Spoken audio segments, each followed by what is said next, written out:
ఇటువంటి అద్భుతమైన జీవితాన్ని సేవను మనకిచ్చిన దేవునికి సకల మహిమ కలుగుగాక. నన్ను మీలో ఒకరిగా ఇచ్చినందుకు మీ అనేకమైన సేవకుల సదస్సులో నన్ను ఆహ్వానించి ఈ రీతిగా దేవుని వాక్యాన్ని చెప్పడానికి నన్ను ఆహ్వానించినటువంటి కమిటీ వారికి, సేవకులకు అందరికీ నేను ఉన్నాను. Thank you so much. President గారు, సెక్రటరీ గారు, ట్రెజరర్ గారు and joint secretary and all president committee body, చాలా థ్యాంక్ యూ సో మచ్. ఈ రోజు జరిగిన సేవకులు చాలా సీనియర్ సేవకులు చూస్తూ ఉన్నాను. నేను నమ్ముతున్నాను ఈరోజు దేవుడు తప్పకుండా మనతో మాట్లాడబోతున్నాను. ఒకటి మాత్రం చెప్తున్నాను, నన్ను చూడకండి, నేను చెప్పే వాక్యాన్ని మాత్రమే తప్పకుండా మీరు దీవించబడతారు. ఆమె నన్ను ఆహ్వానించిన ప్రసాద్ గారికి మీకు వందనాలు. ఈరోజు వారి యానివర్సరీ, వారికి నిండు కృతజ్ఞతలు. ఒకసారి వారిని విషయం చేద్దాం, కంగ్రాచులేషన్ చేద్దాం. ఒకసారి మనందరం గట్టిగా చప్పలు కొట్టి ఈరోజు యానివర్సరీ జరుపుకుంటున్న వారి సంఘానికి వారికి కంగ్రాచులేషన్స్. దేవుడు వారి కుటుంబాన్ని పరిచయం మరింతగా దీవించుగాక. హల్లెలూయా. రైట్, ఈ సభలో మనందరం లేచిపోతాం. ఒక 5 నిమిషాలు మనందరూ తెలిసిన పాట, ప్రేమించడం అధికముగా ఆరాధించడం ఆసక్తితో. ఆసక్తిని కోల్పోకుండా ఆరాధించడం. తెలిసిన పాటే, ఇదే పాట కదా అని ఆసక్తిని కోల్పోతాం, కానీ ఆసక్తితో ఆరాధిద్దాం, అద్భుతాలను ఆస్వాదిద్దాం. Praise the lord.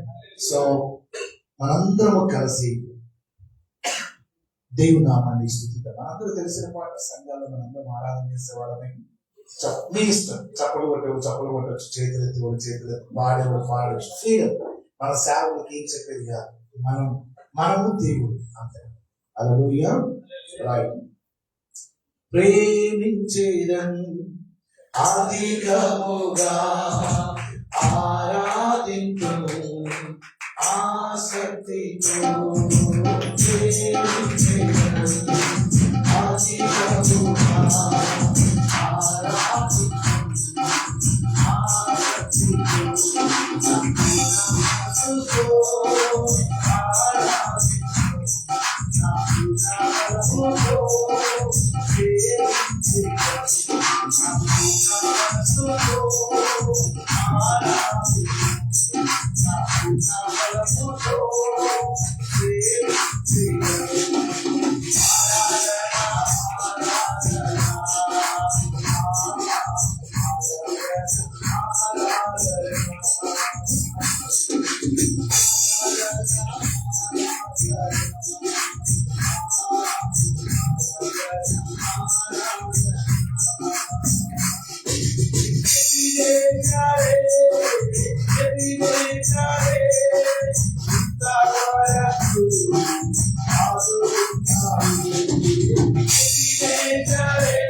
అన్ని నామముల కంటే గొప్ప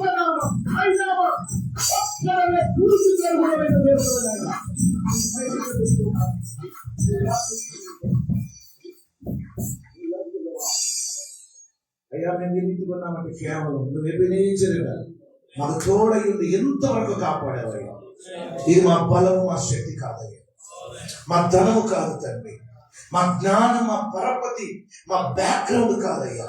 నువ్వు ఎబినేజరుగా ఉన్నావు కాబట్టి ఇంతవరకు మేము ఇలా ఉన్నామయ్యా. మాకు ఇచ్చినవన్నీ నీవే దేవా, మాకున్నవన్నీ నీవు ఇచ్చినవేనయ్యా. ఏదైనా చేయగలవు, కథ మొత్తం మార్చగలవు, నీ నామముకే మహిమంతా తెచ్చుకొందు. ఏమైనా చేయగలవు, కథ మొత్తం మార్చగలవు, నీ నామముకే మహిమంతా తెచ్చుకొందువు. యేసయ్యా యేసయ్యా నీకే నీకే సాధ్యము. చదువు మాట అందరూ. యేసయ్యా యేసయ్యా నీకే నీకే సాధ్యము. చివరికి అందరం యేసయ్యా యేసయ్యా యేసయ్యా నీకే నీకే సాధ్యము. తండ్రి, ఏమైనా జరుగునా అని ఎవరైతే ఈరోజు ఈ స్థలంలో నిలబడి ఉన్నారో, నువ్వు ఏమైనా చేయగలవు అని మరొకసారి వారి విశ్వాసం స్థిరపరచబడును గాక. కథ మార్చే దేవుడు అని మరొకసారి మా బ్రతుకులలో, మా పరిచయలలో మేము అనుభవించుదుము గాక. ఈరోజు కష్టంతో ఇక్కడ ఎంతమంది నిలబడ్డారో, కన్నీటితో ఎంతమంది నిలబడ్డారో అయ్యా. ఆర్థికంగా స్థలాలు కొనాలని, మందిరాలు కట్టాలని, సంఘం అభివృద్ధి చెందాలని మోకాళ్ళ మీద పడి గోచాడుతూ కన్నీటితో వేడుకొచ్చు నీవే సర్వము అని నీ సేవ చేస్తున్న నీ సేవకులను ఒకసారి దర్శించండి. నీకు అసాధ్యమది ఏది లేదు నాయన, నీకు అసాధ్యమది ఏది లేదు నాయన.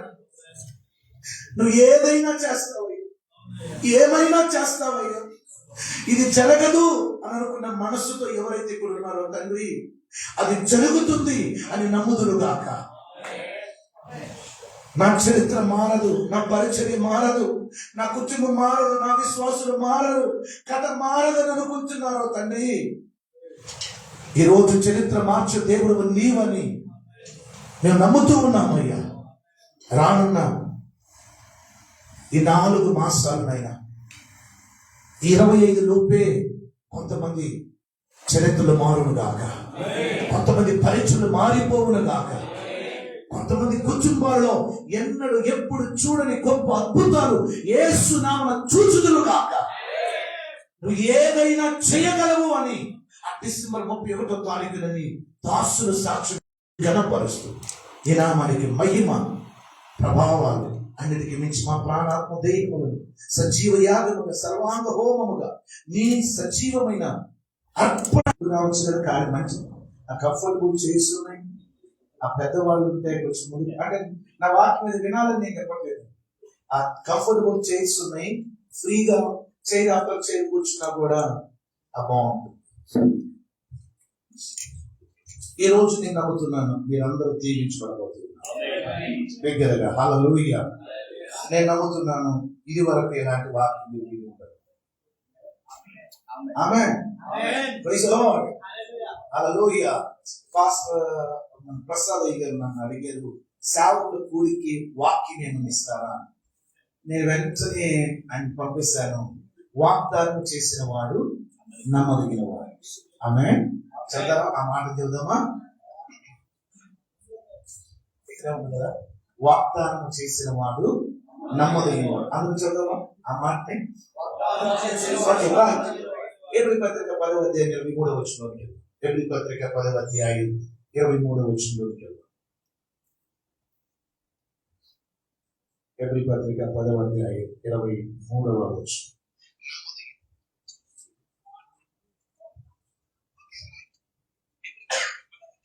అందరు కలిసి చదువుదామా? హెబ్రీ పత్రిక 10వ అధ్యాయం 23వ వచనం చదువుదామా అందరూ?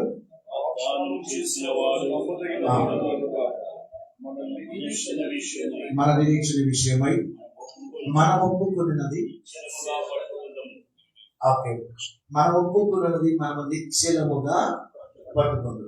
ఆమె ఒక ప్రశ్న పెడుతున్నాను ఏమనుకోగా, 25వ సంవత్సరం జనవరి మొదటి ఆ మిడ్ నైట్ వాచ్మెన్ సర్వీస్ లో దేవుడికి ఏం వాగ్దానం జరుగుతుందా చెప్పదు. సంఘానికి ఏం వాగ్దానం జరుగుతుందా? మీకు ఏ వాగ్దానం జరుగుతుందా?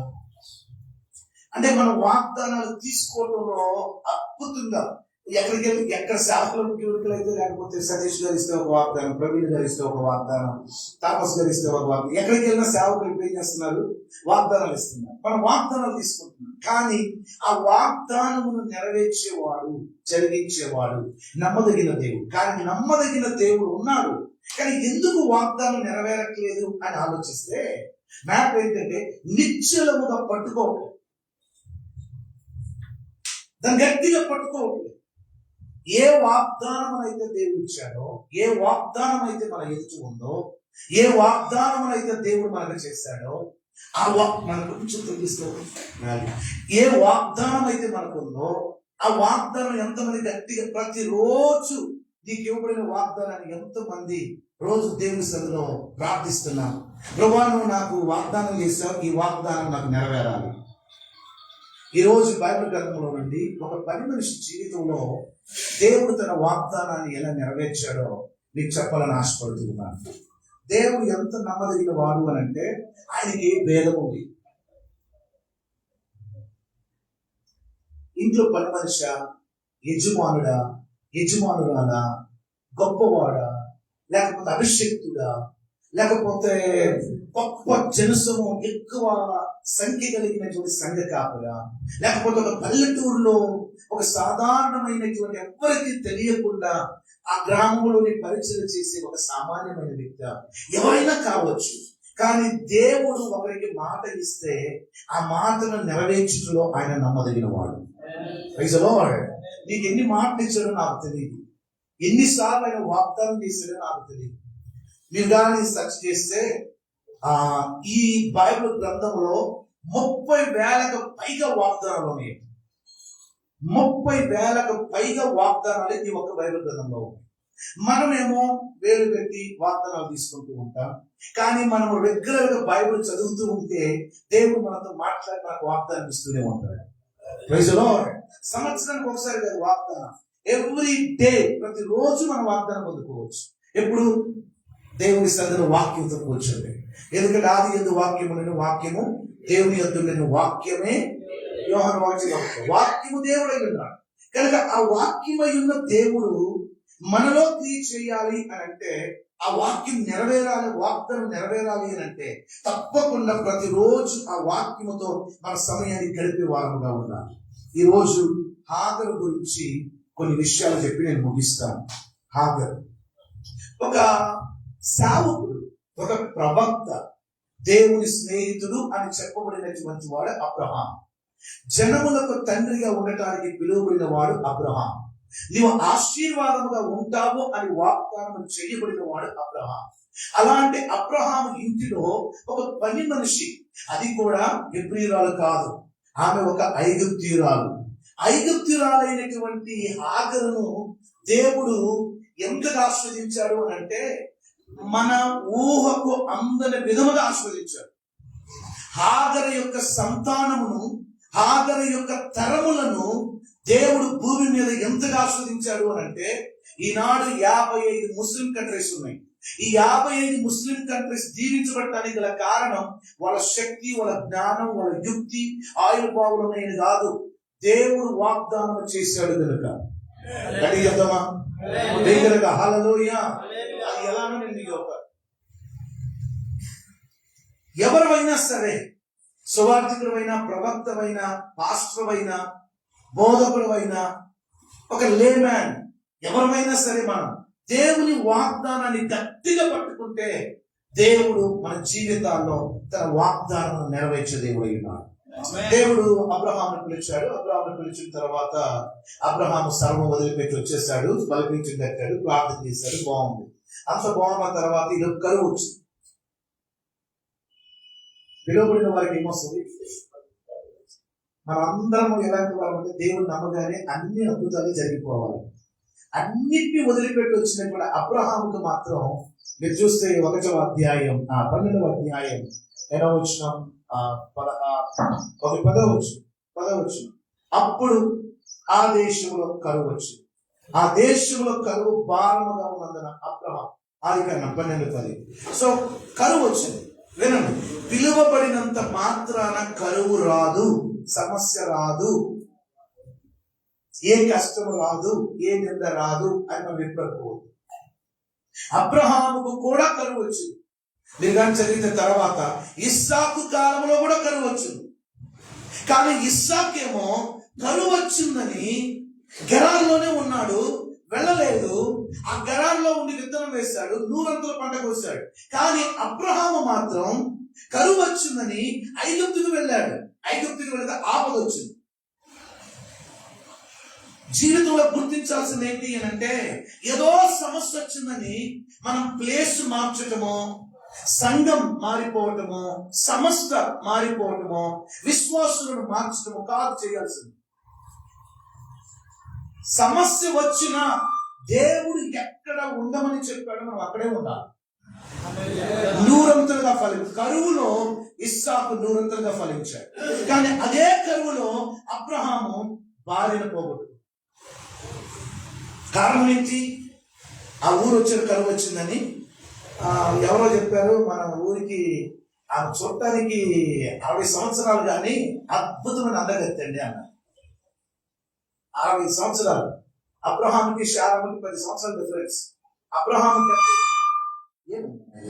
75 సంవత్సరాల్లో పిలువబడితే, ఈ 75 సంవత్సరాల్లో పిలువబడినటువంటి అబ్రహాము భార్య వయసు 65 సంవత్సరాలు.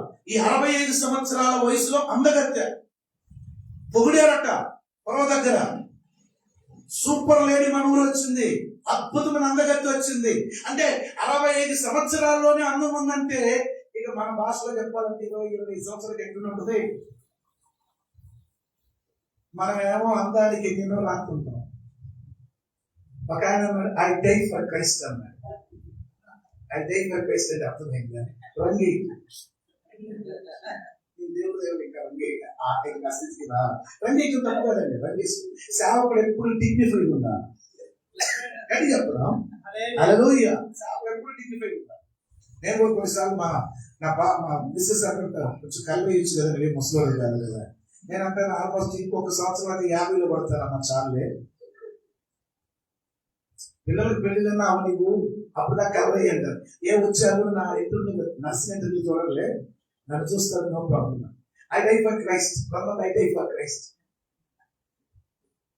కానీ చూడండి, 65 సంవత్సరాల most beautiful lady in Egypt దేవుడి వలన అందాన్ని హల్లెలూయా.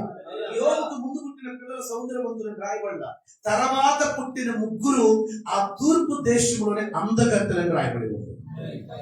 అందాన్ని దేవుడి వారు, అది ఆత్మ సౌందర్యమైన, శారీరక సౌందర్యమైన, కొలుపు తెచ్చుకునేది కాదు.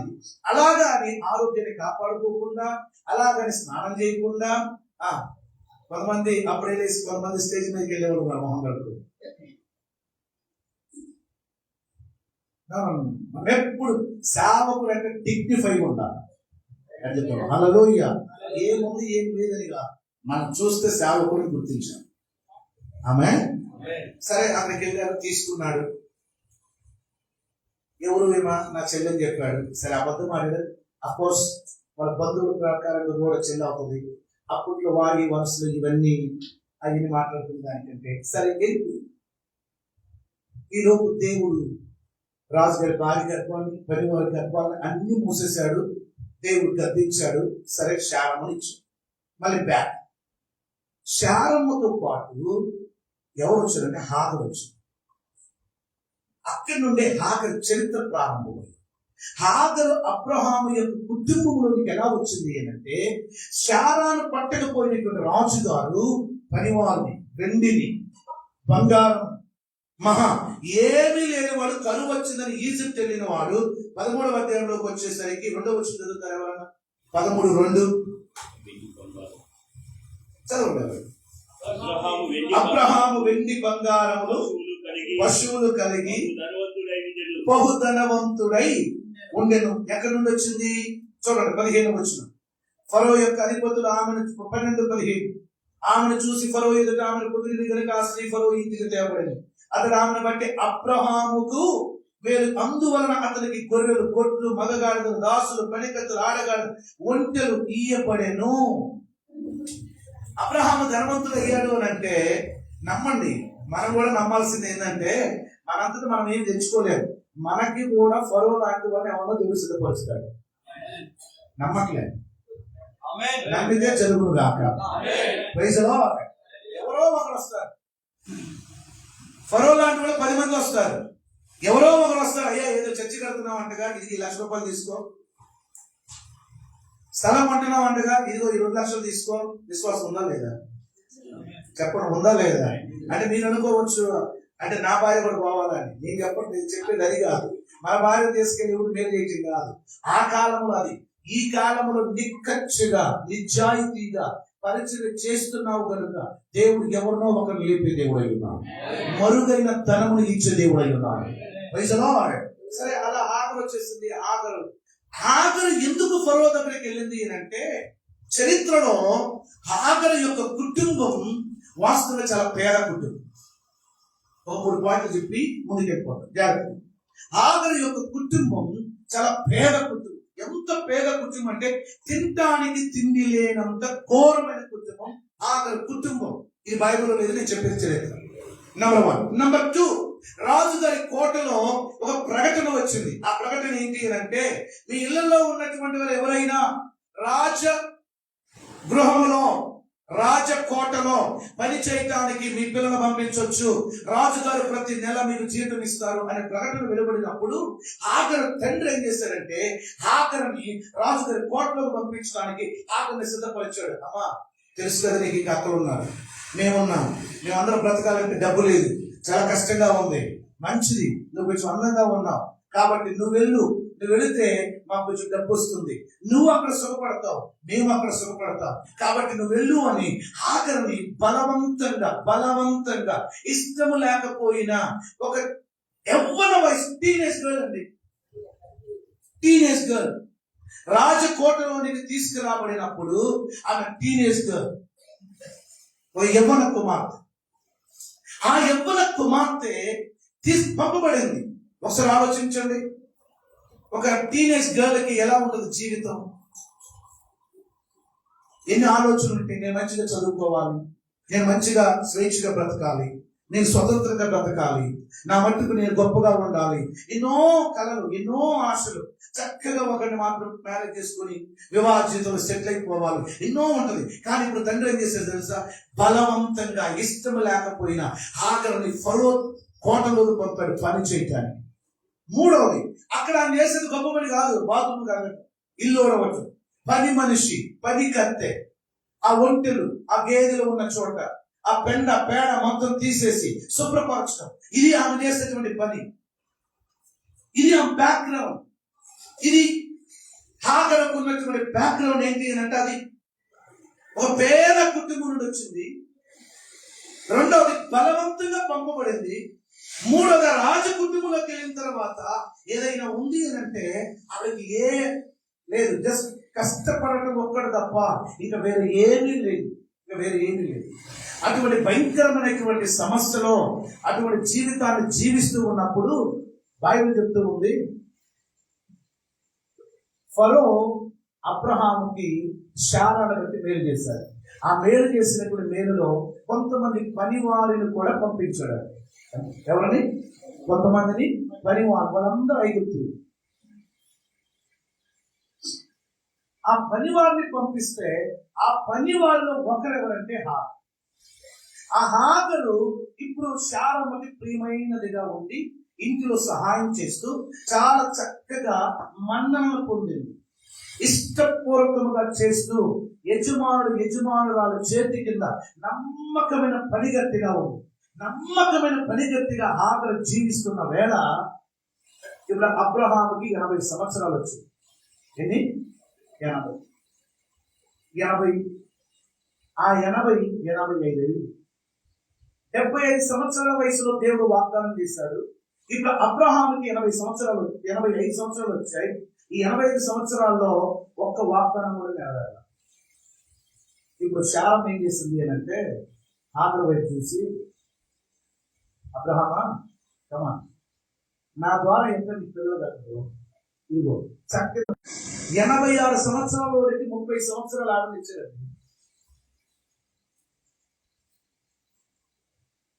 హాగరు బ్రతికేంటో తెలుసా? 85 సంవత్సరాల ముసలోడికి ఓకే 40 సంవత్సరాల అమ్మాయిని ఇచ్చారు.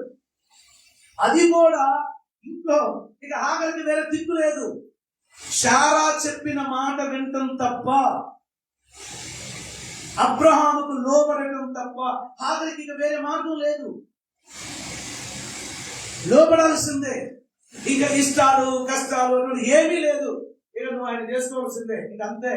85 సంవత్సరాల ముసలోని ఒక నవ యవన కన్యకకి ఇచ్చేస్తుంది శారా. ఎందుకంటే తన ఇంట్లో పని మనిషి కాదు.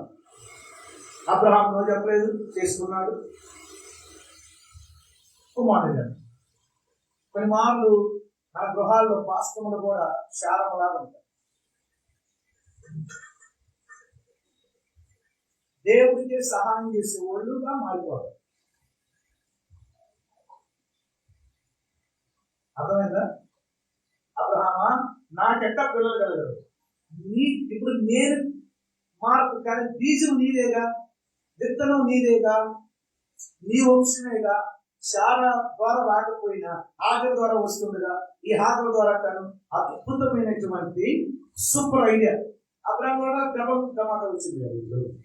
అబ్రహాం కూడా నువ్వు చెప్పదా, దేవుడు చెప్తాడు, నో నో నో నో, నీ ద్వారా నా ద్వారా దేవుడు చెప్తాడు, అది ఎట్లా కుదిరితే నో అని అన్నాడు. ఎక్కడన్నా అన్నాడండి? ఎక్కడన్నా అబ్రహాం అన్నాడా? ఎందుకంటే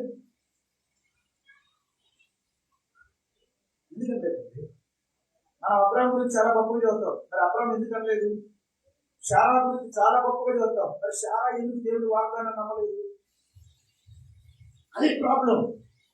కాలము గడిచే కొలది పట్టు సరళిపోతుంది దేవుని వాగ్దానం గురించి. సమయము గడిచే కొలది వాగ్దానం మరచిపోతూ ఉంటాం.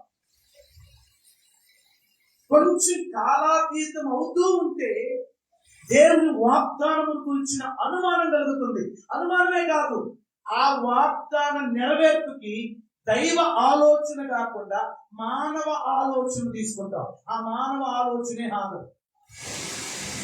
కొన్నిసార్లు పాస్టర్లు కూడా అంతే కదా. హాగరులాగా, శారాలాగా చక్కని ఆలోచన చేస్తారు. అబ్రాహాములాగా దైవజనుడు లోబడకూడదు. హల్లెలూయా. అందరూ శారాలుగా, కొంతమంది శారములు కావచ్చు, కానీ శారాలాగా ఎవరైనా దేవుని వాగ్దాన నెరవేర్పుకి హ్యూమన్ వేలో ఎవరైనా నెరవేర్చడానికి సలహా ఇస్తే దాన్ని మనం తీసుకునే వారంగా ఉండకూడదు. పాస్టర్ గారు అన్నారంట, లోన్ తీసుకో, ఆ లోన్ తీసేసుకొని చర్చి కట్టి, సమాజంలో మనకు చాలా శ్రమకరంగా ఉంది, లోన్ తీసుకుని చర్చి కట్టారు. మన అందరు పాస్టర్లు కారులో వస్తున్నారు.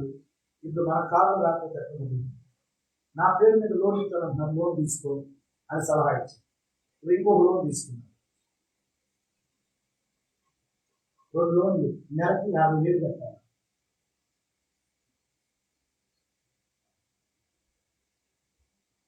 ఒకసారి ఆలోచించండి ఎంత కష్టమో. ఒక రోజు వచ్చారు ఆ చర్చికి రాశారు, ఇప్పటికి 4 ఈఎంఐలు కట్టలేదు, 5వ ఈఎంఐ కట్టకపోతే వేలం వేస్తాం.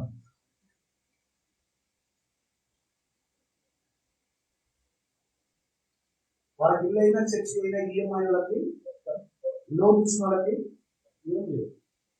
వివేచన అనేటువంటిది లేకపోతే, దైవ ఆలోచనలో దైవ వాగ్దానాన్ని చూడకపోతే హాగరును అబ్రహాముకి ఇచ్చినట్టే ఉంది. అందుకే మన ఆలోచనతో దేవుడికి సహాయం చేయదు. దేవుడు తనకు తాను సహాయం చేసుకునే దేవుడు ఉన్నాడు. కడిగేదమ్మా హల్లెలూయా. Don't help God. లేదు లేదు నేను హెల్ప్ చేస్తాను. ఎందుకు? దేవుడికి చేతకాలే, నాకు ఆల్రెడీ అయిపోయింది, మృగతుల్యం అయిపోయింది, ఇప్పుడు మెన్సెస్ రావట్లే, ఆల్రెడీ మనోపతి స్టార్ట్ అయిపోయింది, నా పిల్లలు పుట్టరు, ఇక పిల్లలు పుట్టాలంటే నవ్వు ఏమన్నా కన్య ఉంది, ఆగర్తో ఆగర్గా నువ్వు చేసుకున్నావు అనుకో వాగ్దానం నెరవేరింది. కమా నువ్వు ఆగర్ను చేసుకో, దేవుడు వాగ్దానం నెరవేరింది. కానీ అది దైవ వాగ్దానం కాదు.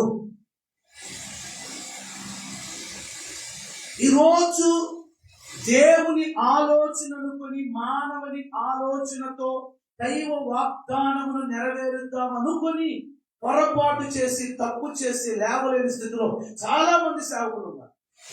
సమాజంలో ఎందుకు అవమానాలు, సమాజంలో ఎందుకు దేవుని నామానికి అపకీర్తి అని అంటే హాగర్ లాంటి శారా లాంటి వారు ఉండటం వారు.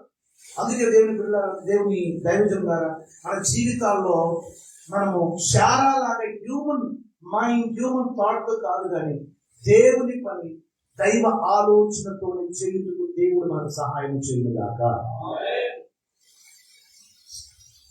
సరే ఇచ్చిన తర్వాత గర్భవతి అయింది. గర్భవతి అయిన తర్వాత బైబిల్ చెబుతుంది హాగరు దృష్టికి యజమానురాలు నీచురాలు. హాగరు దృష్టికి, పని మనిషి దృష్టికి యజమానురాలు నీచురాలు. ఇప్పుడు నీచురాలు అవడానికి కారణం దేవుడా శారానా? ఇంకో మాట చెప్పనా, మన ఆశీర్వాదాలు వేరే వాళ్ళకు వెళ్ళటానికి మనమే కారకులము.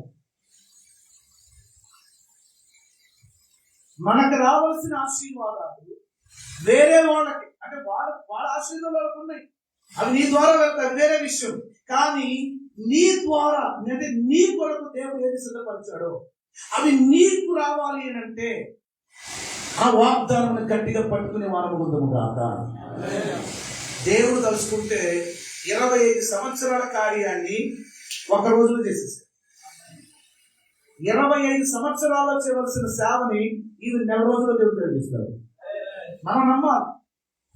10 సంవత్సరాల్లో చేస్తున్న సేవని మనం 1 సంవత్సరంలో చేయడానికి దేవుడు కార్యం చేయగలడు. మనం కాలాన్ని అంచనా వేస్తున్నాం, కానీ దేవునికి కాలం లేదు. ఏమని నమ్ముతున్నారు? దేవునికి కాలం లేదు. దేవునికి 24 గంటలు లేవు. దేవుడికి శీతాకాలం, ఎండాకాలం, వర్షాకాలం లేదు. దేవుడికి కాలం లేదు. దేవుడికి టైం లేదు. God is beyond the time. దేవుడికి కాలం మనకి, మనము మన దృష్టితో దేవుడిని అంచనా వేస్తున్నాం. ఈ కాలంలో జరగలేదే, ఈ సంవత్సరంలో జరగలేదే, ఇప్పుడు జరగలేదే, మన కాలాన్ని బట్టి దేవుణ్ణి ఫాలో అవుతున్నాం కాదు. మనం వాక్యానుసారంగా చూస్తే దేవుడు తన సమయంలోనే జరిగిస్తాడు. దగ్గరగా హల్లెలూయా, ప్రైజ్ ది లార్డ్. దేవుడు తన కాలంలోనే. నీచురాలైంది. నీచురాలైన తర్వాత శారా చాలా మంచి తల్లి కదా, కానీ ఇక్కడ చూస్తే పని మనిషిని కొట్టి బయటకు పోతుంది. ఇప్పుడు మీరు ఆలోచించండి, శారా ఎలాంటి స్త్రీ?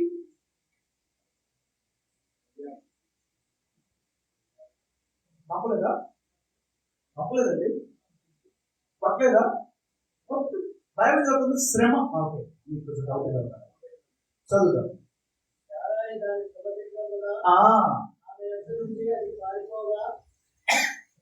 21వ అధ్యాయం రైట్, చదవండి. ఓకే, చదవండి. 16వ అధ్యాయంలో చదవండి. అందుకు అబ్రహాము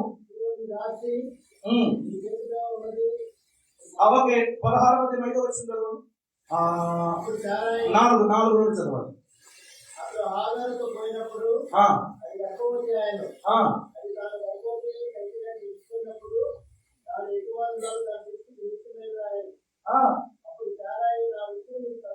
నా ఉసురు నీకు తగులును,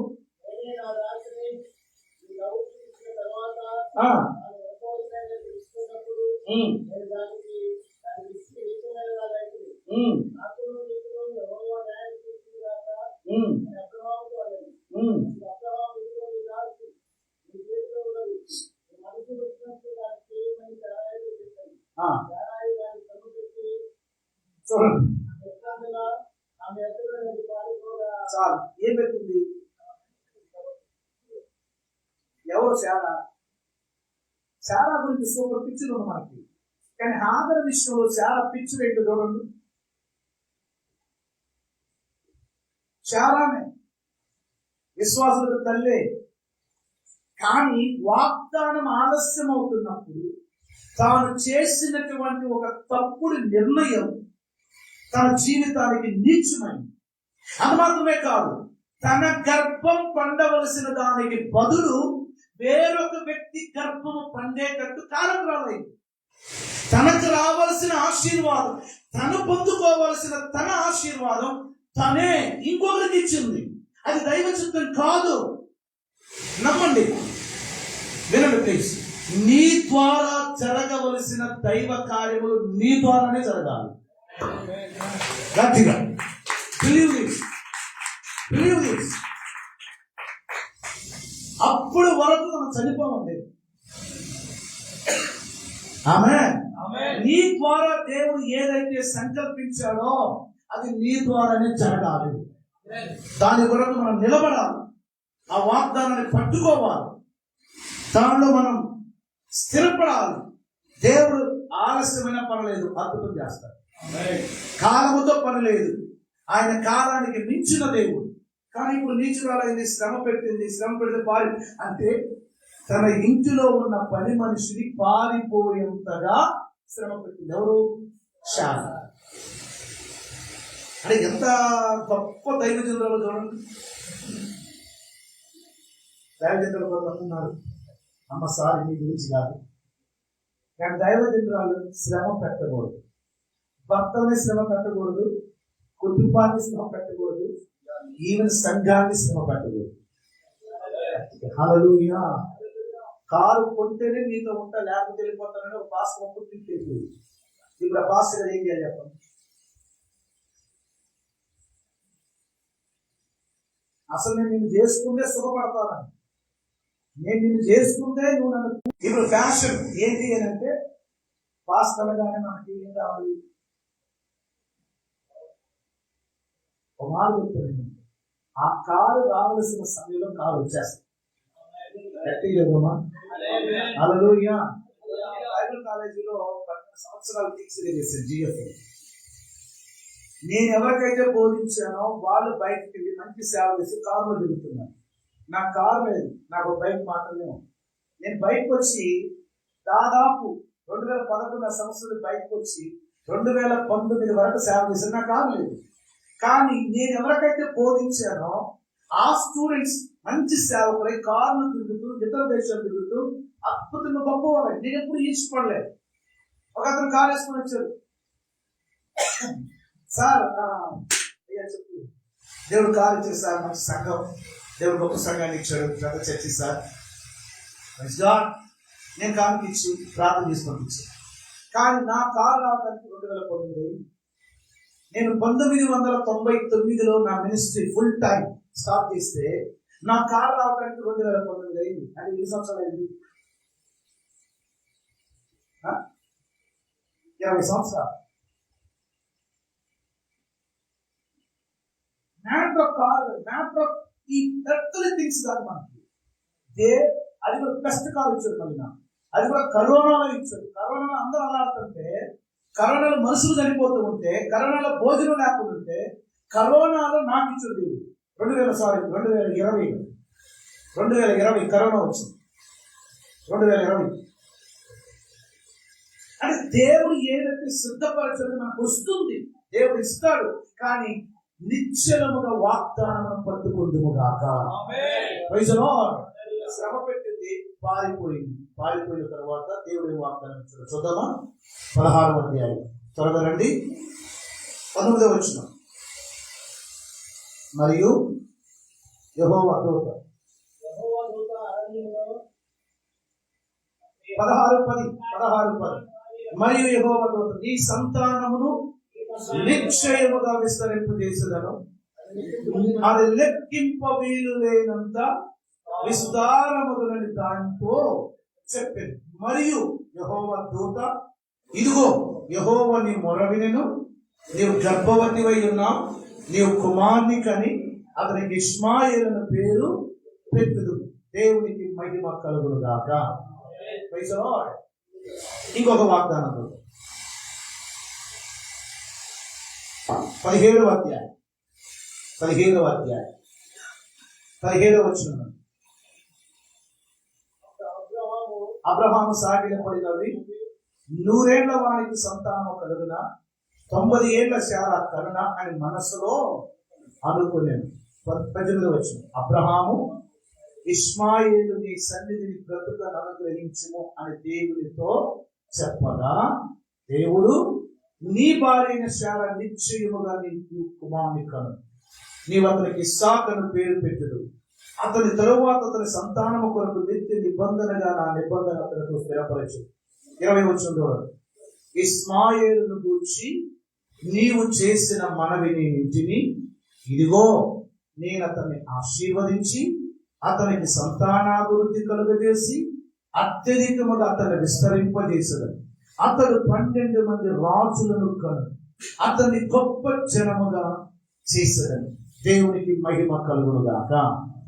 నెక్స్ట్ 21వ అధ్యాయం 21వ అధ్యాయం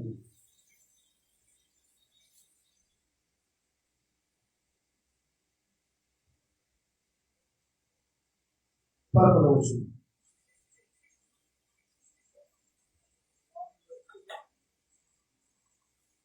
ఓకే, ఆ తర్వాత తెలియాలి ఎక్కడ దాదాపు ఎక్కడ వరకు వెళ్తే 21వ వారం.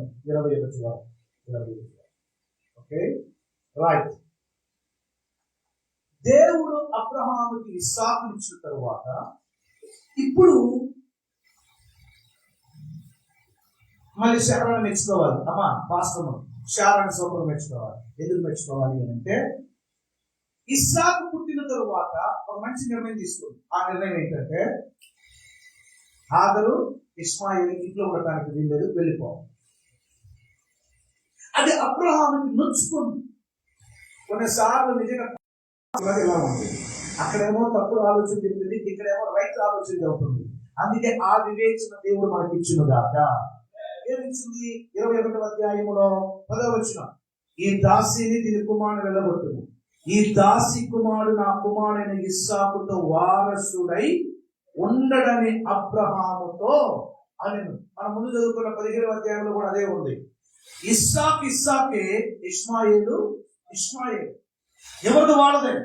కానీ అది అబ్రహాం ఏమో దుఃఖపడుతున్నాడు ఇష్మాయేలు పంపించడానికి. కానీ శారా మాత్రం కఠినమైన నిర్ణయం తీసుకుంది.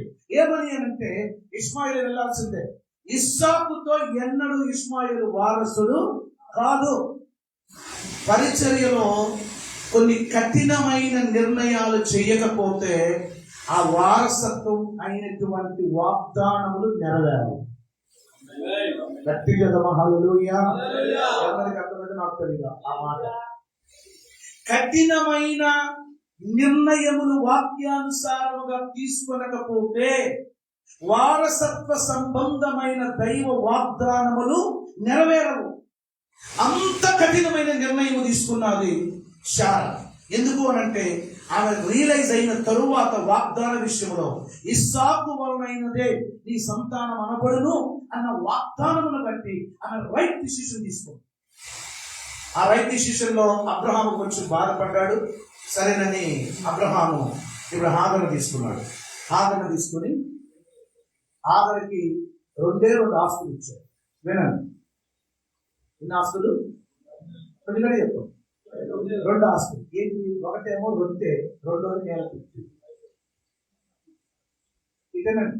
అబ్రహాం చాలా ధనవంతుడు, అబ్రహాం ఐశ్వర్యవంతుడు. ఆయన ఇంట్లో ఎంతమంది ఉన్నారు? 413 ఆయన ఇంట్లో ఎంతమంది ఉన్నారండి?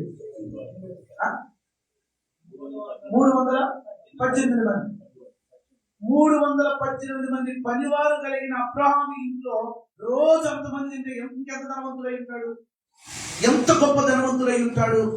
అంత గొప్ప ధనవంతుడు ఇప్పుడు భార్య అయినటువంటి హాగరు, భార్య కదా, కుమారుడు అన్నది భార్య. ఇప్పుడు భార్యకి రెండే 2 ఆశీర్వాదాలు, రెండే 2 ఆస్తులు ఇచ్చి పంపుతున్నాడు. ఆ 2 ఆస్తులు ఏంటి అని అంటే, మీరు కానీ చదవగలిగితే 21వ అధ్యాయం 13-14 వచనంలో ఉన్నారు. 14వ వచనంలో, కాబట్టి తెల్లవారినప్పుడు అబ్రహాము లేచి ఆహారమును, ఇంగ్లీష్ బైబిల్లో చూస్తే ఆహారం అని తెలుగులో ఉంది కానీ ఇంగ్లీష్ లో బ్రెడ్ అని ఉంది. ఎవరైనా ఇంగ్లీష్ బైబిల్ ఉంటే చూడండి, బ్రెడ్ అండ్ వాటర్. అది కూడా మనము ఈ చావులకు వెళ్ళినప్పుడు లేకపోతే ధర్నాలు చేసేటప్పుడు వాటర్ ప్యాకెట్లు పంచుతారు చూడండి. స్కిన్ ఆఫ్ వాటర్ అని ఉంటుంది. స్కిన్ ఆఫ్ వాటర్ అంటే వాటర్ తిత్తి, నేల తిత్తి, అది నేల తిత్తిని బ్రెడ్, రొట్టెను, ఈ 2 ఇచ్చాడు. ఎవరికి? హాగరుకి, ఇష్మాయేలుకి ఈ 2 ఇచ్చాడు. ఏంటి అంటే నేల తిత్తి, ఒక బ్రెడ్ వాళ్ళిద్దరే. ఎన్ని రోజులు సరిపోతుంది? 2 ఎన్ని రోజులు సరిపోతుంది? 2. చాలా తర్వాత భార్య కదా, అవునన్నా కాదన్నా ఇష్మాయేలు అబ్రహాము కుమారుడే కదా. కనీసం వెళ్ళేటప్పుడు వాళ్ళు 10 రోజులు బ్రతకగలిగింది, 1 నెల రోజులు బ్రతకగలిగింది. ఎక్కడన్నా వాళ్ళకి నివాసం గురించి ఆలోచించలేదు, ఆహారం గురించి ఆలోచించలేదు, వాళ్ళ భవిష్యత్తు గురించి ఆలోచించలేదు. చేసుకున్నవాడు, కట్టుకున్నవాడు, ఈవెన్ హాగరం ఇష్టం లేకపోయినా అంటగట్టిన శారమ కూడా ఎంత కఠినంగా హాగర్ విషయంలో ఉన్నారు అంటే, ఉన్న పాటనే వెళ్లాల్సిందే. ఇంకా మాటలు చెప్పాలంటే కట్టు బట్టలతో బయటకు వచ్చేసారు హాగరు, ఇష్మాయిల్. కట్టు బట్టలతో బయటకు వచ్చేసారు. ఏమీ లేదు, ఉన్న నీళ్ళు అయిపోయి రండి. అదే 21వ అధ్యాయం 15 వచనం మనం చదివితే, ఉన్న నీళ్ళు అయిపోయి, సో దెన్ ఆ పిల్లవాడిని కొన కింద పడుకోబెట్టి హాగరు ప్రార్థన చేస్తుంది. ఆ పిల్లవాడికి చిన్నపిల్లవాడు కాదులే, ఆడు టీనేజరే. ఆ టీనేజర్ అయినటువంటి వ్యక్తి పొద కింద పడుకోబెట్టి అతను ఏడుస్తున్నాడు. అతని మొరను కూడా దేవుడు విన్నాడు. దేవుడు అద్భుతమైన నీటి ఓటను చిల్చాడు. నీటి ఓటను చిల్చిన తర్వాత నీళ్లు తాగారు, బాగుంది. ఆ తర్వాత వాళ్ళు ఎక్కడికి వెళ్ళారు ఏంటి అనేటువంటి బైబిల్ ఎక్కడ లేదు. కానీ ఒక చోట 30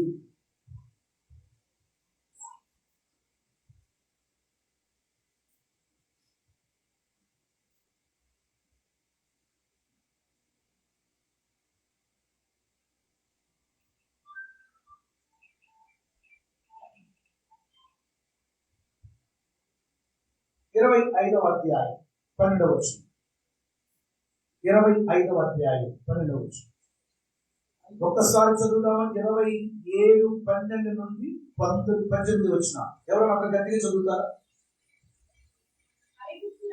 ఐగుప్తురాలును శారా దాసునైన హాగరు అబ్రహామునకు కలిగిన అబ్రహాము కుమారుడు ఇష్మాయేలు వంశావళి ఇదే.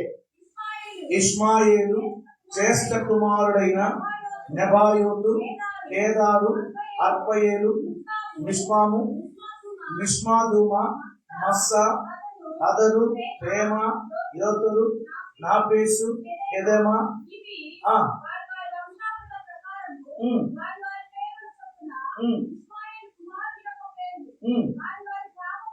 వారి వారి గ్రామములలోను వారి వారి కోటలలోను ఇష్మాయేలు కుమారుడు వీరే, వారి పేరులు ఇవే. వారి వారి జనముల ప్రకారము వారు ఎంతమంది? దేవుడు ఏం వాగ్దానం ఇచ్చాడు? విస్తరింపు చేస్తారు, బలమైన జనం చేస్తారు. ఇప్పుడు ఇష్మాయేలు సంతానం చూస్తే ఏమన్నా మీకు వినండి, ఇది వింటారు. వెళ్దాం, అక్కడికి వెళ్దాం.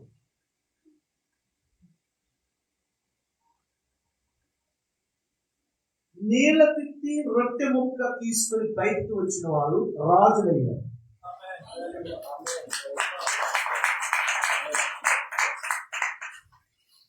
నీళ్ళ తిత్తి రొట్టె ముక్క తప్ప ఇంకేం లేదు. How possible?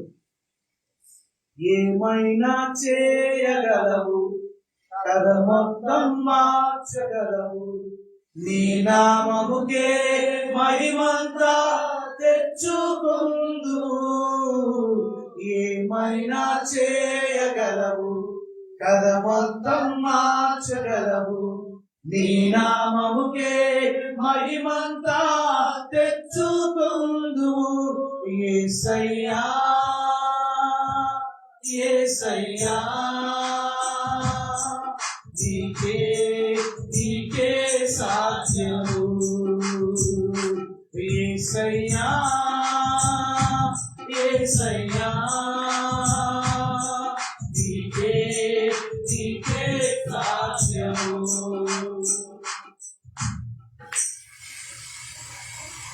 దేవుడు వాగ్దానం చేస్తే నమ్మదగిన వాడు. కడి చెప్పాలి హల్లెలూయా. కొంచెం దగ్గరగా హల్లెలూయా. నా దగ్గర ఒక డ్రమ్ము తప్ప, వాక్యం తప్ప, పాట తప్ప ఏమీ లేదు అనే సాగులు చాలా మంది ఉండొచ్చు. మరి ఈరోజు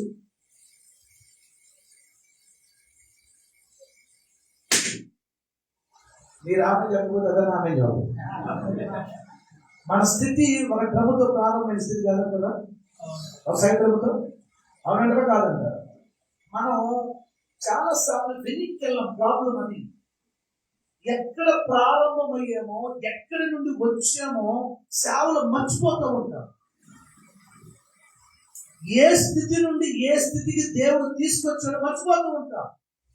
ఇప్పుడు హాగరును అబ్రహాము పంపేటప్పుడు, ఇష్మాయేలును పంపేటప్పుడు ఆస్తి ఇచ్చి, పోర్షన్ ఇచ్చి, ఆస్తుల భాగం ఇచ్చి, ఫరో గాని అబ్రహాముకి ఇచ్చినట్లు ఏమి ఇవ్వలే. నీళ్ళ తిత్తి ఒక రొట్టె అంతే. రొట్టెను నీళ్ళ తిత్తినిచ్చి పంపితే బైబిల్ చెప్తూ ఉంది, ఆ ఇష్మాయేలు పిల్లలు, వాళ్ళ సంతానం, వాళ్ళ పేర్లు కోటలు, రాజులు. ఏంటంటే ఏం కట్టారు? కోటలు కట్టారు, రాజులు అయ్యారు. దేవునికి మహిమ కలుగును గాక. కారణం ఏంటి అని అంటే, శ్రమ పెట్టి పైకి పంపితే దేవుడు వాగ్దానం ఇచ్చాడు. మనల్ని శ్రమ పెట్టినప్పుడు గుర్తుపెట్టుకోండి, శ్రమలో దేవుడు మనకి ఇచ్చిన ప్రతి వాగ్దానాన్ని గట్టిగా పట్టుకోండి. గట్టిగా హల్లెలూయా. శ్రమలో మనకు వచ్చే వాగ్దానాలు బహుగట్టివి. నిలబడాలే గాని నీళ్ళ తిత్తే ఉండొచ్చు, రొట్టె ముక్కే ఉండొచ్చు, బజార్లోనే ప్రార్థన పెడుతుండొచ్చు, రెంట్ రూములోనే ప్రార్థన పెడుతూ ఉండవచ్చు, లేదు టెంటేసి ప్రార్థన పెడుతూ ఉండవచ్చు, ఏమీ లేని స్థితి కావచ్చు. దేవునికి అసాధ్యమైనది ఏదీ లేదు. కోటను ఇచ్చే దేవుడు ఉన్నాడు. Praise the lord. అంతేకాదు, రాజులుగా చేశాడంటే వాడు. ఎవరు? ఇష్మాయేలు అబ్రహాము కుమారుడే, కానీ ఒక దాసి కుమారుడు, ఒక ఐగుప్తురాలు కుమారుడు. అలాగని నా కుమారుడు అందరూ చూసుకోవాలి, ఏ కోట కట్టించాలి అబ్రహాము. ఎక్కడ కూడా పేరు చెప్పలే, నా కుమారుడు చెప్పుకో, వీళ్ళు బ్రతుకు చెప్పలే. బైబిల్ చెబుతూ ఉంది, ఆ శారా దాసి అయిన హాగరు కుమారుడైన ఇష్మాయేలు సంతతి. అబ్రహాము కుమారుడు ఎక్కడ చెప్పబడలే. శారా దాసి అయినా ఏమండి, శారా దాసికే ఇంత ఆశీర్వాదం ఉంటే దేవుని దాసులమైన మనకి ఎంత ఆశీర్వాదం ఉండాలండి. దేవునికి మహిమ కలుగును గాక. కమాన్ కిందకి రండి, కిందకి రండి. 137. అప్పుడు అతను ప్రాణం విడిచి వారు అశ్షూరులకు వెళ్ళు మార్గమున హవీలా మొదలుకొని ఐగుప్తు ఎదుటనున్న షూరు వరకు నివసించువారు. అతడు తన సహోదరులందరి ఎదుట, మరొకసారి 18వ వచనం, హవీలా మొదలుకొని చాలు. హాగరు ఎవరు? Poor family. హాగరు ఎవరు? బలవంతంగా రాజకోటకు పంపబడింది. హాగరు ఎవరు? రాజకోటలో అత్యంత హీనంగా పనికి అప్పగించబడింది. హాగరు ఎవరు? అబ్రహాము ఇంటిలో పనికని. హాగరు ఎవరు? బలవంతంగా ముసలోడికి భారీగా అంట కట్టబడిన స్త్రీ. హాగరు ఎవరు? గర్భవతి అయితే యజమానురాలు చేత శ్రమ పెట్టబడినది. హాగరు ఎవరు? చివరికి ఈ హాగరు చిన్న రొట్టె ఒక నీళ్ల తిత్తితో బయటికి పంపబడిన స్త్రీ. ఈ స్త్రీ యొక్క సంతానమునకు దేవుడు ఏ వాగ్దానం ఇచ్చాడో ఆ వాగ్దానాన్ని దేవుడు ఎలా నెరవేర్చాడు అని అంటే, అందరూ చెప్పండి, హవీలా వరకు షూరు. హవీలా నుండి షూరు చెప్పండి. ఎక్కడ నుండి? హవీలా నుండి షూరు. ఆదికాండం 2వ అధ్యాయం 9వ వచనంలో వస్తారు. ఆదికాండం 2వ అధ్యాయం 9వ వచనం 10-11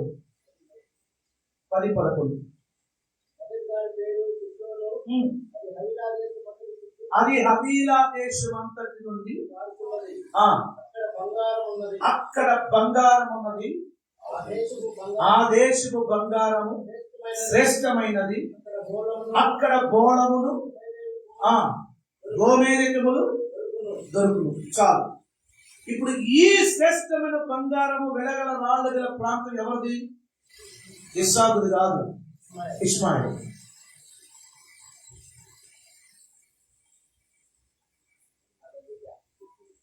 నీళ్ళ తిత్తి లేదండి, కానీ నదులనే దేవుడు ఇచ్చాడు ఇస్మాయిల్ సంతానాన్ని. ఎందుకు అంటే వాగ్దానం చేసిన వాడు నమ్మదగిన వాడు. బ్రతుకు భారమైపోయి బ్రతకడానికి తిండి లేకపోతే వాళ్ళ కాళ్ళ కింద తొబితే శ్రేష్టమైన బంగారం, శ్రేష్టమైన నకిలీ కాదు, 22 క్యారెట్లు కాదు, 24 క్యారెట్లు ప్యూర్ గోల్డ్. ఎక్కడ? ఎవరికి? శ్రమ పెట్టబడి తరిమి వేయబడిన ఒక వ్యక్తికి, సంతానానికి దేవుడిచ్చినటువంటి స్థలం ఎలాంటిది అని అంటే, నదులతో కూడిన సస్యశ్యామలముతో కూడిన. అబ్రహాం భూలోకంలో ఉన్నటువంటి వారు మనకి ఏమిస్తారు? రొట్టెని నేల తిత్తినెత్తారు. పరలోకమందున్న మనము పని చేసే మన దేవుడు నదులు ఇచ్చే దేవుడు. దగ్గరగా హల్లెలూయా, praise the lord, praise the lord.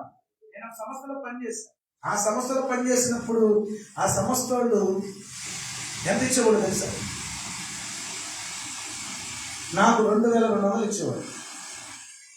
ఆ 2200 బిల్లు వచ్చేసి, ఇప్పుడు బిల్లు వచ్చేసి అప్పుడు జిఎఫ్ఏ. ఆ 2200 మరి టైం అది నా చేతు. నేను చెప్పేది 2004, 2003. నేను 2011 వచ్చేసరికి హార్ట్లీ 4500 ఇచ్చారు. ఉదయం 9 గంటలకంటే సాయంత్రం 5 గంటలకి, 5 గంటల వరకు ఆఫీస్లో పని చేయాలి. మళ్ళీ వాళ్ళు ఏ పని చేస్తే ఆ పని చేయాలి. ట్రాన్స్లేషన్ చేయాలి, టీచింగ్ చేయాలి. ఫండ్ రైజింగ్ డిపార్ట్మెంట్ నేను హెడ్ ఆఫ్ ద డిపార్ట్మెంట్కి. అక్కడ నాకు 4 వేరే స్టాఫ్ ఉంటారు, వాళ్ళని చూసుకోవాలి. మళ్ళీ ఒక 2 ప్రాంతాల మీద, మెదక్, నిజామాబాద్ 50 మంది పాస్టర్లు ఉంటే వాళ్ళ మీద నేను కోఆర్డినేటర్ని. అది అటు ఫీల్డ్కి వెళ్ళాలి. ఇవన్నీ చేస్తూ ఉంటే నాకు 4500 ఇచ్చారు. కానీ ఇప్పుడు 4500 కాదు, మనకి ఎంత కావాలంటే అంత గట్టిగా హల్లెలూయా. సంస్థలో ఉన్నటువంటి వాళ్ళకి లెక్క పెట్టిస్తారు, కానీ దేవుడు నేల తిత్తిని కాదు, నదుల్ని ఇస్తారు. ఒక్కసారి మీరు చూడండి సాగర్ని. సాగర్ను చూడటం కాదు, సాగర్ లాంటి ఆశీర్వాదాలు దేవుడు మనకు ఇచ్చిన గాక, మన పరిచయంలో దేవుడు ఇచ్చిన గాక. Praise the lord. వాగ్దానం చేసిన వాడు ఒక పని మనిషికే దేవుడు వాగ్దానాన్ని నెరవేరిస్తే, ఆ పరమ తండ్రికి పనివారమైన మనలను, మనకిచ్చిన వాగ్దానములను దేవుడు నెరవేర్చగలుగుతారా? ఆలోచించు. భూ సంబంధమైన వాటి కొరకు మేబీ అబ్రహాము చేతిని చూస్తూ ఉండొచ్చేమో మనం. భూ సంబంధమైన వాటి కొరకు ఈ భూ సంబంధమైన ప్రజల చేతులు చూడొచ్చేమో. పరమ తండ్రి చేతిలో ఉన్న నదులు మనకు అర్థమైతే భూ సంబంధమైనటువంటి వాటి కొరకు ఏ వ్యక్తిని మనం చూడనవసరం లేదు. ఆ నదే మనకు ప్రవహిస్తుంది. Praise the lord. ఒక్కడ చేయాలి ఏంటి అంటే వాగ్దానమును గట్టిగా పట్టుకుంటున్నాక. వాగ్దానం చేసిన వాడు నమ్మదగిన వాడు. చాలా శ్రమ పెట్టింది, కష్టపెట్టింది, పారిపోయేటట్టు చేసింది. కానీ ఇక్కడ ఒక్కడు చెబుతున్నా, అదేంటి అని అంటే దేవదూత చెప్పాడు, గో బ్యాక్, వెళ్ళి ఆవిడ కింద అణిగి మణిగి ఉంది. ఇది ప్రతి సేవకుడికి కావాల్సింది. వాగ్దానం నెరవేరాలి అంటే శ్రమలో దేవుని చేతి కింద అణిగి మణిగి ఉండుముగాక. గట్టిగా హల్లెలూయా. అది కష్టం వచ్చింది, బాధ వచ్చింది, వేదన వచ్చింది, ఎంత తట్టుకోలేకపోతే వెళ్ళిపోయి ఉంటుందండి. ప్రియమైన యజమానురాలు, ఎంతో ప్రేమించినటువంటి యజమానురాలు, ఆ యజమానురాలు ఇప్పుడు కష్టపడితే ఏం చేయాలో అర్థం కాక ఆ శ్రమకు తాళలేక తట్టుకోలేక పారిపోయిందండి. కానీ దేవుడు చెప్పగానే వాగ్దానం నెరవేరాలంటే ఆ షరతుకు మనము లోబడి వారముగా ఉందుముగాక. గట్టిగా హల్లెలూయా. వాగ్దానములో మనకున్నటువంటి షరతులు మనము నెరవేరిస్తే ద రెస్ట్ వాగ్దానములు దేవుడు నెరవేరుస్తాడు. మనం చేయాల్సింది మనం చేస్తే దేవుడు చేయాల్సింది దేవుడు చేస్తాడు. నేల తిట్టి గొప్పదా, నది గొప్పదా అంటే ఏది గొప్పది? రొట్టె గొప్పదా, బంగారం గొప్పదా అంటే ఏది గొప్పది? కానీ మనకు బంగారము నదులు రావాలంటే ఏం చేయాలి? శ్రమకాలంలో కూడా ఒదిగి ఉండే కృప దేవుడిచ్చునుగా. కొన్ని సీజన్స్ ఉంటాయి, కొన్ని సీజన్స్ ఉంటాయి. ఆ సీజన్ ఎలాంటిది అని అంటే 18వ అధ్యాయంలో ఏమో అగ్ని దింపాడు, 19వ అధ్యాయంకి వచ్చేసరికి నన్ను తీసుకో ప్రభు అంటాడు. ఎవరు? గొప్ప ఏలియా. అలాంటి సీజన్ లోనే అన్నిటి ఉండాల్సినటువంటి కృప దేవుడు మనకి ఇచ్చునుగాక. యెజబెలు లేస్తారు, అహాబులు లేస్తారు, కానీ దేవుని పరమ తండ్రి ఆయనకు లోబడే కృప దేవుడు మనకి ఇచ్చునుగాక. నేను సేవ చేసేటప్పుడు నేను హైదరాబాద్లో అదొక విలేజ్ యాక్షన్. ఇప్పుడు గ్రేటర్ హైదరాబాద్ అవ్వచ్చు. 2011లో అదొక విలేజ్. ఒక్క చర్చి కూడా, సింగిల్ చర్చి కూడా.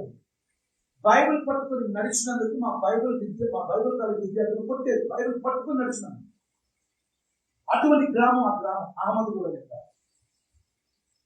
బైబిల్ ప్రకటించినందుకు కాదు, కరపత్రికలు పెంచినందుకు కాదు, బైబిల్ పట్టుకునే ఆ ఊర్లో బస్ స్టాండ్ లో ఆటో కొరకు వెయిట్ చేస్తుంటే, ఎలా క్రైస్తవులు మా ఊరు వస్తారా, మీరు బైబిల్ పట్టుకొని నడుస్తారా అని కొట్టారు.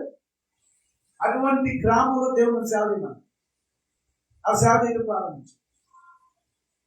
అలా సేవ చేసుకుంటే బీజేపీ గ్రామ ప్రెసిడెంట్ మనం యూత్ తీసుకుంది. ఇక భయంకరం ఇట్లా కంటెస్ట్ నడిపిస్తూ ఉంటారు. రావాల్సి చాలా ఘోరంగా, భయంకరం అంటే భయంకరం. ఆరాధన జరగించేవాడు కాదు, యూత్ వచ్చేసి అరుస్తూ ఉండేవాడు, క్యాక్లాస్తూ ఉండేది. అప్పుడు 10 మంది రోజు బాగా బాధ వేసి ప్రభు ఈ శ్రమ నుండి తప్పించు. నేను ఎలాగని తీర్మానించుకోవాలి, సావైన రేవైనా అక్కడే ఉందాం, అక్కడే పరిచయం చేస్తాం, ఏదన్నా జరగలేదు. వాళ్ళని ఒక్కొక్కరు చూస్తుంటే యూత్ ని భయనేస్తాం. ఒకడు మంచి మటన్ మొక్కలాగా ఉంటాడు. సో అటువంటి వాళ్ళతో మనం పెట్టుకోకూడదు. కానీ దేవుడికి మాత్రం ప్రారంభిస్తాం. ఈలోపు ఏమైందో ఏమో తెలియదు, కానీ ఏ ప్రెసిడెంట్ గా ఉంది, విలేజ్ ప్రెసిడెంట్ గా ఉంది, అధ్యక్ష విలేజ్ ప్రెసిడెంట్ గా ఉంది. ఈ యూత్ అంతా రెచ్చగొట్టి మినిస్ట్రీని డిస్టర్బ్ చేస్తూ ఉన్నాడు. ఒకరోజు బైక్ మీద వస్తుంటే వారి కొట్టిస్తుంది. అంతే, ఆయన అనుకోలేదు వారి ఆత్మ రక్షించకూడదు. ఇక అంతే, అడ్రస్ లేదు. అది మొదలు నా జోలికి ఇప్పుడు వరకు ఈ 14 సంవత్సరాలు ఎవరు నా జోలికి. దేవుడికి మహిమ కలుగుతుందా. దేవుడు వాగ్దానం ఇచ్చాడు, ఆశీర్వదిస్తానని. అక్కడే ఉన్నా. ఇప్పుడు దాదాపు 350 మంది వస్తారు, 120 కుటుంబాలు. ఒక పక్క ఏమో మసీదు ముస్లిమ్స్ ఉంటారు, ఇంకో పక్క అన్ని హిందువులు ఉంటారు, మధ్యలో చర్చి ఉంటుంది. 2 ఆరాధనలు జరుగుతాయి. దేవుడు అద్భుతంగా దీవించాడు, అద్భుతమైన పరిచయం చేస్తాడు. నిజంగా చెప్పాలి అంటే ఆ కష్టకాలంలో మనం ఒదిగి ఉంటే ఆ భవిష్యత్తు కొరకు దేవుడు సిద్ధపరిచిన ఆశీర్వాదాలు మనం అనుభవిస్తాం. ప్రజలో ఆ నది రావాలి అంటే నేల తిత్తిని అంగీకరించాలి.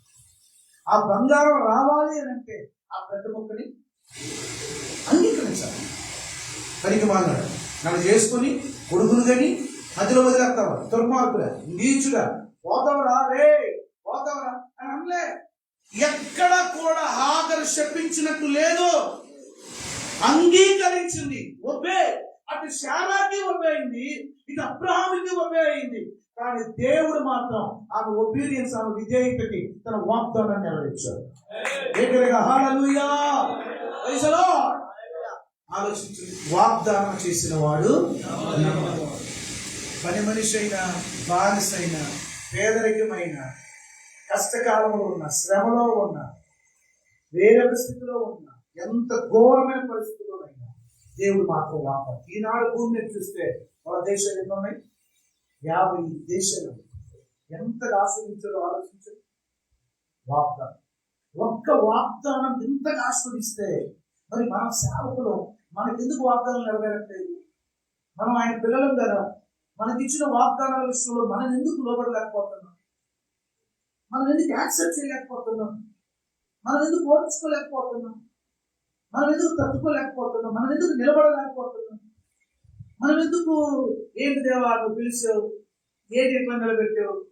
దేవుడి మీద సరగటం గొడవలు అఘోరాబులాగా వాళ్ళు ఇశ్రాయేలు లాగా, అదిగో నేను వదిలొచ్చిన ఉద్యోగమే బాగుంది, ఆ కీరకాయలే బాగుంది, ఆ దోసకాయలే బాగుంది, ఆ చేపలే బాగుంది, అక్కడే బాగుంది, ఆ గోంగూర బాగుంది, ఆ తోటకూర బాగుంది, మేము మళ్ళీ ఐగుప్తే వెళ్తాం. చాలా సార్లు దేవుని బ్లాక్మెయిల్ చేసినట్టు హాగర్ల విధేయత లేదు. హాగర్ల ఓర్చుకొని తట్టుకొని ఓకే చస్తే చస్తం పర్వాలేదు అని అబ్రహాముని బయటకు వచ్చేసి దేవుని మీద ఆధారపడితే దేవుని వాగ్దానం ఎలా నెరవేరిందో మన కళ్ళారా చూస్తూ ఉన్నాం. మనం ఎందుకు తట్టుకోలేకపోతున్నాం సేవలో? నిజమే, ఆంధ్రాలో మార్చాలంటే హాటెస్ట్ ప్లేస్. నిజమే, ప్రజలు కఠినులే. ఇక నా రాళ్ళు ఎక్కడున్నాయో హృదయాలు కూడా అంతే ఉంది. కానుకలు తక్కువే, దశమభాగాలు తక్కువే, ఎంత చెప్పినా కష్టమే. కానీ మనం పోషించేది, మనం నడిపించేది, మన ఎడల వాగ్దానం నెరవేర్చేది, వాగ్దానం చేసిన నమ్మదగిన దేవుడు మాత్రమే. Praise the lord.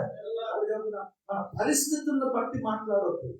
ఒక మాట చెప్పున్నా, మనం హెచ్చించబడాలంటే అర్థం కాకపోతే యోసేపుల మౌనముగా ఉండునుగా. ఆమేన్. Praise the lord. గుంటలో పడేసిన దగ్గర నుండి ప్రైమ్ మినిస్టర్ అయ్యేంత వరకు యోసేపు సంభాషణ ఎక్కడ ఉందో బైబిల్లో ఉందండి? చెప్పండి, ఎవరు చెప్పగలరు? గోతులు పడేస్తారు కదా, అక్కడి నుండి ప్రైమ్ మినిస్టర్ సింహాసనం మీదకి వచ్చి వాళ్ళందరితో మాట్లాడేంత వరకు ఏదైనా సంభాషణ ఉందా? ఎందుకు పడిపోయాడో తెలియదు, ఎందుకు ఇష్మాయేలుకి అమ్మబడ్డాడో తెలియదు, ఇష్మాయేలు పోతిఫర్కి ఎందుకు అమ్మాడో తెలియదు, పోతిఫర్ భార్య ఎందుకు జైల్లో పెట్టించిందో ఇవన్నీ కూడా ఏం అర్థం కాలేదు. But it was silent. ఒక మాట చెప్పిన, వాగ్దానం నెరవేరాలంటే అర్థం కాకపోతే మౌనంగా ఉండాలి తప్ప దేవుణ్ణి బ్లాక్మెయిల్ చేయకూడదు. గట్టిగా హల్లెలూయా. మన సమయం వస్తుంది, హెచ్చింపబడేస్తాం. మన సమయం వస్తుంది, వాగ్దానం నెరవేరుస్తాము. ఒక సమయం వస్తుంది, తల పడిన చోటే తల ఎత్తే సమయం. ఆమేన్. ఈ రోజు స్థిరత్వం లేకుండా ఉండొచ్చు, ఒక రోజు రాబోతుంది దేవుడు స్థిరంగా నాటే రోజు. ఎందుకంటే వాగ్దానం నెరవేర్పాలి. హబీలా నుండి షూరు వరకు ఒక మాట చెప్పన, ఆ షూరు అరణ్యంలోనే కదా. ఇశ్రాయేలుకి ఏం లేదు, నీళ్లు లేవు, నీళ్లు చేదైపోయినాయి, ఇబ్బంది పడ్డారు. మనం ఎవరిని ఇబ్బంది పెట్టిన అవసరం లేదండి, దేవుడు చూసుకుంటాడు మన పక్షాన. హల్లెలూయా. ఏం విత్తుతామో ఆ పంటకు వస్తాం. ఈ రోజు మనకి కొన్ని వాగ్దానాల్లో నిశ్చలముగా గట్టిగా పట్టుకున్నాం, మరువొద్దు, రోజు ప్రార్థిద్దాం, రోజు దాన్ని ఎత్తిపడదాం. ప్రభు నువ్వు చేస్తానన్నావు, ఎదురు చూస్తున్నా, ఏదన్నా జరగని, ఏమన్నా అవని, ఎలాగన్నా ఉండని, నేను నమ్ముతున్నాను, నీ వైపు చూస్తున్నాను. అంతే. తప్పకుండా హాగరికి వాగ్దానం నెరవేర్చిన దేవుడు ఆయన పరివారమైన మనలో ఒక దాసి పనికత్తికి వాగ్దానం నెరవేరితే పరలోక తండ్రికి పరివారమైన మన ఎడల ఆయన చేసిన ప్రతి వాగ్దానం నెరవేరు. వాగ్దానం చేసిన వాడు నమ్మదగినవాడు. హాగరు వలె ఇదేంటి చూద్దాం, హాగరు వలె లోబడదాం, హాగరు వలె యాక్సెప్ట్ చేద్దాం, హాగరు వలె మనం కూడా కోర్చుకున్నాం. హాగరు కాలిపోయింది, హాగరు మండింది కానీ కాలిపోవాలి. పరిస్థితుల వల్ల మనం మండుతుండొచ్చేమో కానీ కాలిపోవడం అనేది మూఢము. ఆమె పొద కాలిపోతుంది కానీ అది మండుతుంది కానీ కాలిపోదు. మనం కాలిపోదు. వయసులో సోదరులు కష్టాలు బాధలు ఇవన్నిట్లో మనం అగ్ని మండుతూ ఉండొచ్చేమో కానీ కాలిపోదు. వాగ్దానం నెరవేరేంత వరకు దేవుడు మనం విడిచిపెట్టాడు. దేవుడి మాటలు మనం ఇంటిలో విడిచిపెట్టాం.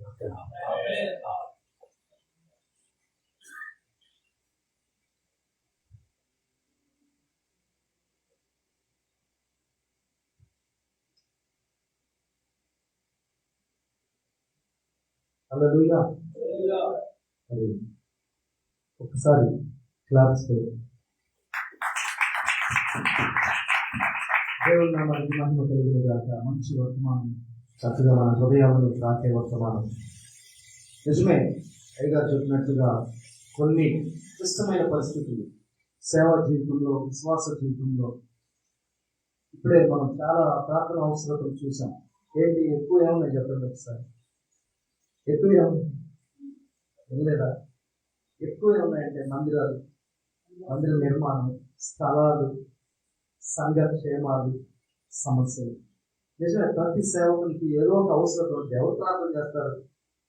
మనమే ఇలాగే కలుసుకొని ఒకరినొకరు బలపరుచుకుంటూ ప్రార్థన చేసుకుంటూ ముందుకు వెళితే, ముఖ్యంగా ఈరోజు చాలా హృదయాన్ని తాకినటువంటి మాట, వాగ్దానం చేసిన వాడు నమ్మదగిన వాడు. ఆ వాగ్దానాన్ని మనం నిశ్చలముగా పట్టుకున్నట్లయితే